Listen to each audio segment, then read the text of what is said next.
السلام علیکم ورحمۃ اللہ، بسم اللہ والصلاۃ والسلام علی رسول اللہ۔ سوال آ گیا جی، ایک آدمی کے بارے میں یقین ہے کہ یہ جادوگر ہے، تو ایسے آدمی کو اپنے گھر میں آنے سے منع کیا جا سکتا ہے؟ رشتہ دار بھی ہے، عزیز بھی ہے، کیا ایسے آدمی کا بائیکاٹ کیا جا سکتا ہے؟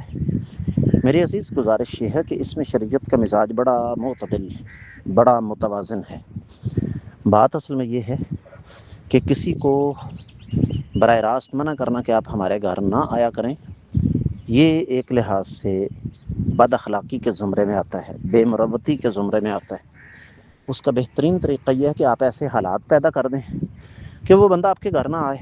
مثال کے طور پر گرم جوشی سے اگر آپ ملیں گے اور اس کی خاطر دعا ادا کریں گے، اس کو وقت دیں گے، تو وہ باز آنے والا تو نہیں۔ لیکن اگر وہ آئے، آپ مصروفیت کا بہانہ کر کے ڈرائنگ روم میں اس کو بٹھا کر ایک طرف ہو جائیں، آپ اس کی بات پوری توجہ کے ساتھ نہ سنیں، اس کی باتوں کی طرف دھیان نہ دیں، دوسرے لفظوں میں جس طرح روایتی مہمانوں کے ساتھ انسان پیش آتا ہے، ویسے اگر آپ اس کے ساتھ پیش نہ آئیں تو کیا ہوگا؟ وہ آہستہ آہستہ آنا چھوڑ دے گا۔